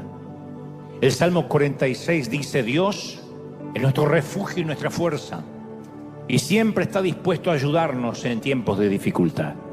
Por lo tanto, no temeremos cuando vengan terremotos y las montañas se derrumben en el mar, que rujan los océanos, que hagan espuma, dijo el salmista, que tiemblen las montañas mientras suben las aguas. Yo confiaré en mi Dios.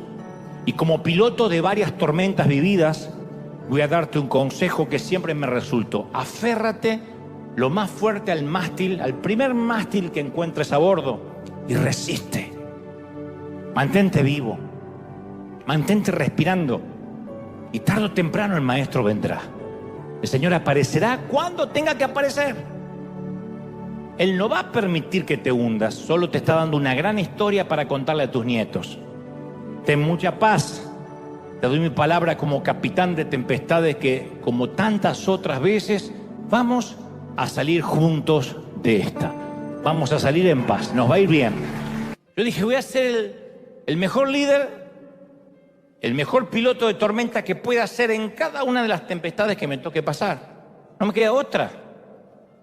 Es fajarse y decir, me toca, esto es lo que toca. No podemos escapar cuando una tormenta nos persigue. No podemos siempre evitarlas del radar. Y aunque en muchas ocasiones yo no podía ver al Señor, pasé por muchas temporadas en que no podía ver al Señor detrás de las nubes oscuras. Yo decidí que iba a confiar en Él aunque no viera, que es lo más difícil.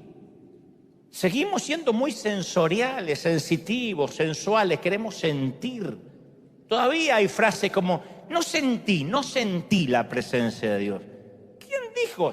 Está bien, somos tripartito, cuerpo, alma y espíritu. No obstante, hay trabajos que el Señor hace directo con el espíritu que pasa por alto las sensaciones del alma. Y Dios está obrando aunque no lo veamos. Y uno dice, yo no lo sentí. ¿Y? Hay un montón de servicios extraordinarios que hemos tenido aquí, donde Dios me dejó fuera a nivel sentir. ¿Para qué? Para que esté sobrio, para que mirara el horario, para que no dijera esas falacias tipo no podíamos terminar y terminamos a las 12 de la noche. No, Dios me dice quédate sobrio, administra lo que está ocurriendo, pero que yo no sienta en una ocasión no significa que Dios no esté haciendo. Y el mayor miedo de los discípulos no fueron las olas provocadas por la tormenta, sino el notar o creer que Jesús los había dejado solos. Entonces, ellos pensaron en primera instancia, a priori, que Jesús iba a venir en su ayuda. Ya lo habían visto calmar tempestades como esta. En ese mismo mar lo habían despertado durante una tormenta y Él ordenó que los cielos guardaran silencio. Habían visto cómo aquietaba el viento, cómo suavizaba las olas. Así que dijeron, sin duda va a bajar del monte. Pero no bajó. Y los brazos de los muchachos se empezaron a cansar de remar. Y de Jesús no se sabe nada. 3 horas, nada. 4 horas, nada. Y los vientos más embravecidos y la nave dando tumbos. Y de Jesús, nada. Y llega, promedia la medianoche. Habían estado en el mar por 6 horas. 6 horas de tormenta. El domingo pasado un dinosaurio hizo una orinita y algunos se quedaban en la casa. 6 horas de tormenta. No, si tengo una herida que me va a durar un par de domingos. 6 horas.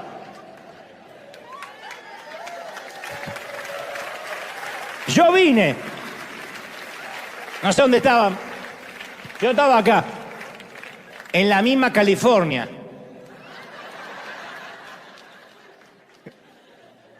6 horas.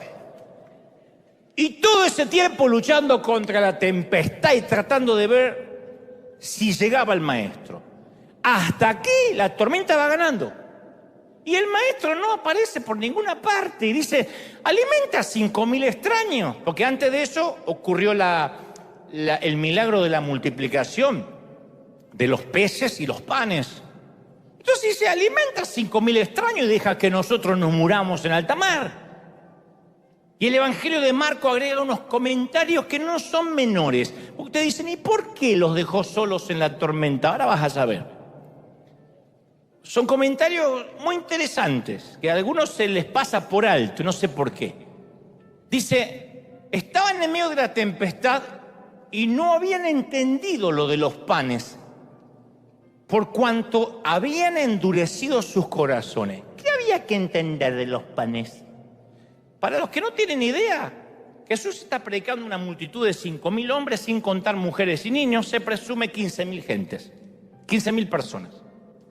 En un momento, un chiquitito trae una vianda, ora por esa vianda que solo tenía para comer el chiquito, multiplica la comida, recogieron 12 cestas llenas de sobras. Mirá si la habrá multiplicado. Los discípulos les endureció el corazón, no lo habían entendido. Dice, ¿por qué? ¿Por qué no celebraron? ¿Qué quiere decir Marcos? Te voy a explicar. Antes de subir a la barca esa noche, los discípulos estaban molestos y furiosos con Jesús justamente por el milagro de la multiplicación. Lo dice Marcos, sus corazones estaban endurecidos. ¿Qué es un corazón endurecido contra un líder? Que pone cara que todo está bien, pero por dentro te está mandando a pasear. Dios le bendiga, pastor. Corazón endurecido.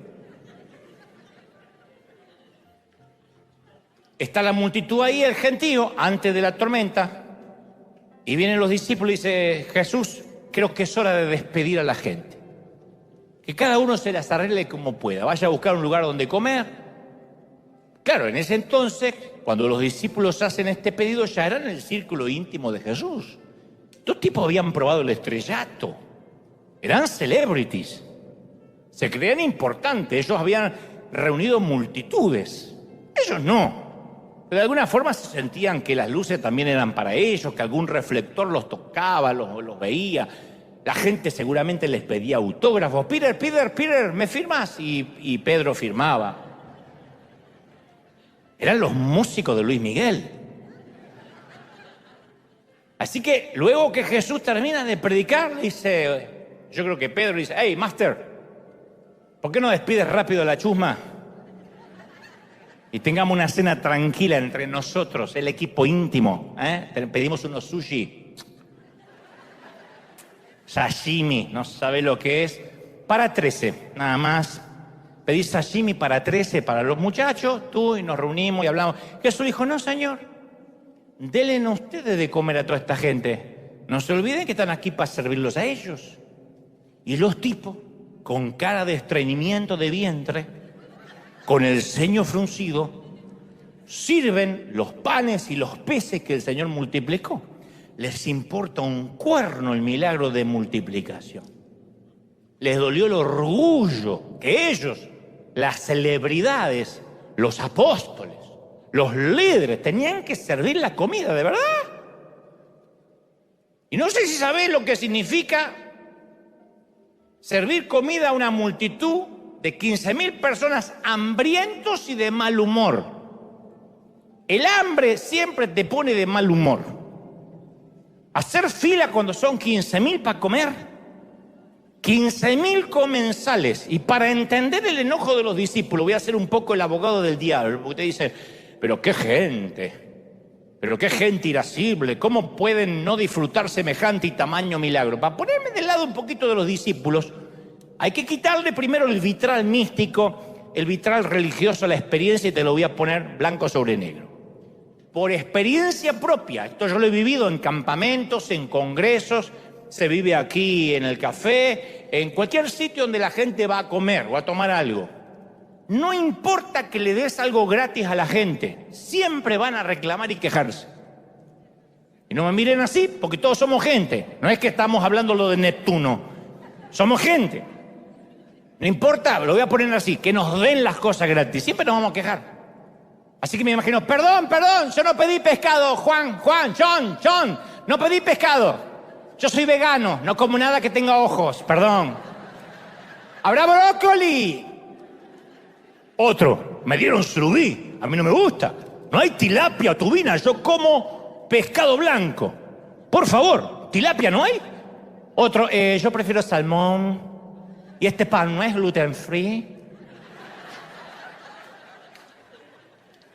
Otro, me dieron un solo pescado y somos 8. ¿Cómo vamos a hacer? Somos 8. Ahora vengo. Hay que esperar que dé toda la vuelta. Perdón, mi bebé no come pescado. ¿No saben si el maestro multiplicó algún menú infantil?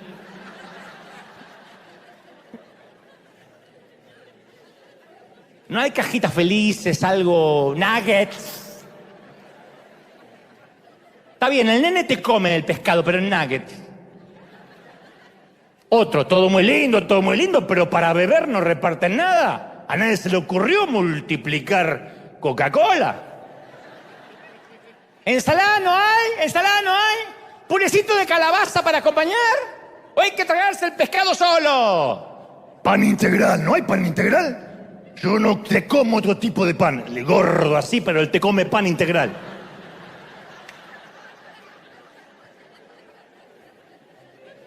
Son como lo que se piden esas hamburguesas que la señora Vaca echa hamburguesa y Coca Diet.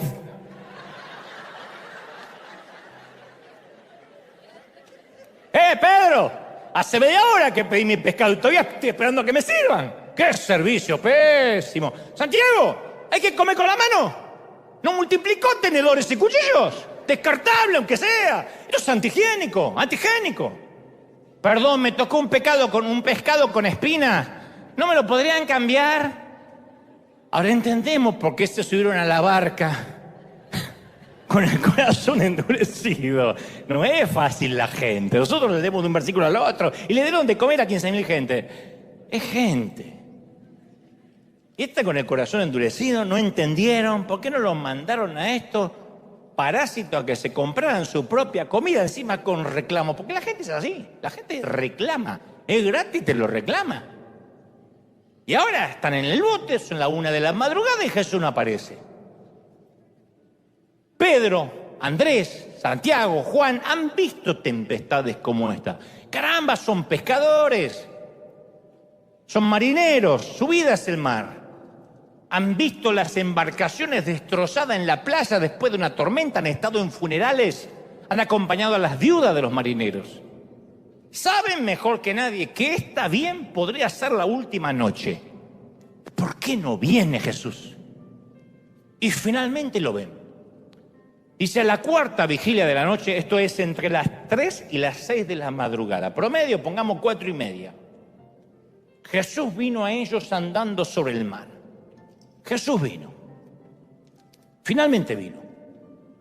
Pero desde que comenzó la tormenta hasta que Jesús apareció, los discípulos hicieron miles de preguntas. Preguntas que seguramente nosotros nos hicimos o nos estamos haciendo. Y cuando la tempestad es de dudas, siempre trae una ráfaga de interrogantes, de preguntas y respuestas, ventarrones de miedo. Y nosotros suponemos que los cristianos deberíamos disfrutar de placenteros cruceros familiares por el Caribe. Pero el Señor advirtió, e insisto con esta idea, Él lo dijo en Juan 16:33, en el mundo tendréis aflicción. Fue una promesa. No nos gusta decir que eso es una promesa, pero es una promesa. Como tantas otras, es una promesa. En el mundo vas a tener aflicción. No dijo podrían tenerla, es probable que la tengan, tal vez pudieran tener. No, van a tener. Entonces no es la falta de tormentas o la falta de aflicciones lo que nos distingue. Es a quién conocemos durante la tormenta, cómo reaccionamos durante la tormenta. Yo he pasado cientos de veces por ese tipo de chubascos como acaso todos los que estamos hoy aquí. Y no importa a qué nos dedicamos, qué hacemos para ganarnos la vida, qué llamado divino tenemos. Desde hace 15 años me paro aquí cada domingo con un mensaje promedio de 1 hora, de 60 minutos, y me esfuerzo en transmitir un poco de paz a aquellos que yo sé, me consta, que viven tormenta. Pero no soy torpe en ignorar que quienes me escuchan o me ven tienen más preguntas que respuestas. Porque esto funciona así. En nuestro corazón, cuando conocemos al Señor, hay una ventana por la cual, a través de ella vemos a Dios. Una temporada cuando en nuestras vidas esa ventana estaba limpia, estaba transparente, y cada vez que nos asomábamos, estoy hablando de un término metafórico obviamente, cada vez que nos asomábamos por esa ventana del corazón, veíamos a Dios de una manera clara, lozana, diáfana. Los vidrios estaban limpios, el marco, era perfecto. Nosotros creíamos conocer cómo es que trabaja Dios, sabíamos lo que Él quería que hiciéramos sin sorpresas. Estoy hablando de esa temporada cuando decimos Dios es así, así es como Dios actúa, si hago las cosas bien me va a ir bien, si pongo mi ofrenda Dios me va a bendecir, si le pido ayuda a Dios para casarme Él me va a dar la persona indicada. Cuando tenemos una imagen parece clara de cómo Dios actúa, nada inesperado. Sabíamos que Dios tenía una voluntad y siempre sabíamos cuál era esa voluntad. De pronto hubo una temporada en que esa ventana se agrietó. La rompió una piedra, ¡pac! Una piedra de dolor.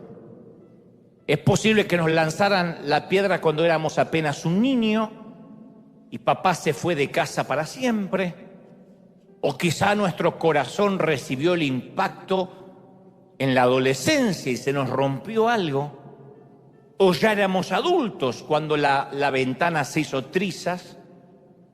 Sea que sea cuando haya sido, hay un momento que la piedra llegó, la piedra del dolor. Un funeral, un cáncer, una pérdida repentina, eso que te decía hoy, cuando de la calma pasamos al caos en cuestión de minutos. Pudo haber sido un texto, una llamada telefónica. Su hijo está detenido aquí en la estación de policía, usted es el padre, venga rápido. O en el peor de los casos, una carta pegada en la nevera o al lado de la mesa de luz diciendo me voy, no me busques, no me llames, ya no te amo. Y sabes que a partir de esa misiva tu vida cambia para siempre. O un diagnóstico que surge de un chequeo de rutina y te llaman, señorita o señora o señor, apenas pueda, comuníquese urgente con el médico. Hay algo que queremos hablar personalmente. Cualquiera haya sido la fisura de la piedra, el resultado es el mismo. Una ventana que en un momento se hace pedazos. Entonces la piedra golpea nuestro panel o nuestro parabrisas y lo destruye. Y el golpe resuena por los pasillos de nuestro corazón. Y desde ese impacto es cuando surgen las grietas de la duda, del miedo, creando una telaraña en nuestra ventana. A veces cuando una piedrita golpea en el parabrisas se va creando una telaraña, el vidrio se empieza a partir desde el impacto de esa piedra que todos sabemos cuál es. Hubo una vida antes de esa piedra, una vida antes del dolor y otra vida muy distinta después de ese dolor. Porque entonces lo que ocurre es que Dios ya no es tan fácil de ver. Porque de repente decíamos, yo estaba haciendo las cosas bien y pasó lo del cáncer. Yo me estaba congregando, servía al Señor y mi hijo se rebeló. Entonces, cuando no entendemos bien cómo funcionan las reglas de juego, la visión que antes creíamos que era clara, ahora es turbia. Entonces nuestro dolor nos empieza no a eclipsar a Dios, pero sí a distorsionar la imagen que tenemos de Él. Es muy difícil ver a Dios a través de la ventana del dolor. A una mami que se le muere un hijo, uno la puede llenar de versículos bíblicos. Anda a decirle, todo lo puedo en Cristo, mi hija que me fortalece. ¿Quién le quita el dolor en ese momento? No puede ver a Dios, no puede ni escuchar la palabra de Dios de tanto que está quebrada. Es difícil ver a Dios a través de los fragmentos de nuestra herida. Entonces empezamos ahí a hacernos preguntas sin respuesta. Dios no debería permitir que estas cosas ocurran. Aunque seamos cristianos de años, siempre caemos en esa frase. Si Dios es Dios, entonces no tendría que pasar por estos momentos financieros. Dios sabe lo que necesito. Veíamos recién las imágenes de un personaje, un querido hombre de hogar, que él decía, yo tengo la esperanza de aunque sea tener ordenadito esto. No perdió la fe, nunca dijo, no creo en Dios porque si Dios existiera no viviría yo así. Pero nosotros, aún teniendo mucho más que este caballero, decimos, ¿cómo puede ser si Dios existe que me pase esto? A veces son cosas graves, las entiendo, duras. Jamás permitiría a Dios que un hijo sea sepultado antes que yo. Él no querría que yo me sienta sola o me sienta solo y no me sienta amado o amada. Si Dios es Dios, en la iglesia no habría chismes, no habría gente mala. ¿Por qué hay gente mala en la iglesia? Ya no sé en quién creer. Porque la iglesia es para gente rota, para gente mala. ¿Por qué hay divisiones en la iglesia? Porque es iglesia. Y ese tipo de preguntas definen las expectativas que tenemos de Dios. Entonces, cuando, insisto, el dolor llega a nuestro mundo, cuando la piedra rompe la ventana de nuestros corazones, las dudas salen a la superficie inmediatamente. Buscamos a Dios y ya no lo podemos encontrar, ya no es como antes, porque los fragmentos de los vidrios rotos impiden nuestra visión. Y llega un momento en que no estamos seguros lo que estamos viendo, no estamos seguros, no sabemos si estamos a merced de Dios, si este es un trato de Dios o estamos a merced del mismísimo diablo. Haga memoria, hay una temporada donde uno dice, no sabe si agradecerle a Dios porque me deja pasar esto o porque el diablo metió la cola y Dios nos olvidó. Uno no sabe si es un trato divino o un trato satánico. Y estamos en el medio, zarandeados. Nos va a ir bien. Dale un aplauso al Señor de señores, al Rey de Reyes. ¡Aleluya! Vamos por esas tormentas maravillosas. Dale un aplauso al Señor. Dale un aplauso grande, grande, grande, grande al Señor. Porque el Señor te va a preparar a resistir. Mirá. Últimos minutos. El Señor, como es un padre, como Dios es un padre y sabe cómo uno entrenar a los hijos, como cuando nos llevaban a andar en bicicleta la primera vez, como cuando vamos a conducir un automóvil la primera vez, y lo hacíamos con papá, o andamos, o íbamos a remontar un cometa, lo que sea que hiciéramos por primera vez, siempre tenemos la paciencia, el tutorial del padre diciendo es así, es así. Así que no creas que las tormentas van a venir en tu vida y te van a despedazar, porque siempre son tormentas controladas, como The Truman Show. Son tormentas controladas. No crea que son tormentas al azar de las cuales Dios se vale. Todas son tormentas controladas. Todo lo que te está pasando en la vida, controlado por Dios, permitido por Dios. Si pudieras alejarte en perspectiva, verías que estás en una gran campana de cristal y ahí estás adentro en una tormenta y el Señor no deja de mirar. Dice un poco más de viento, un poco más de ola, y uno está, pero es una tormenta controlada. Y al principio, las tormentas son suaves, como una suave llovizna. Ahora sí, Leiva, mira un minuto. Por favor, sin música. Yo quiero que hagas así con un dedo, aplaudas con un dedo fuerte. Mira, aplauda con un dedo fuerte, fuerte, fuerte. Todo lo más fuerte que pueda. Así es la primera tormenta que vas a pasar. Shh, escucha, escucha. Ahora dos dedos. Ahí es cuando algunos de acá ya no vienen a la iglesia porque está lloviendo. Y ahora suelta una tormenta de las buenas, de las que has pasado últimamente. ¿Ves? Así. Pero ya está fuerte. Ya está fuerte para resistir. ¿Tú lo crees?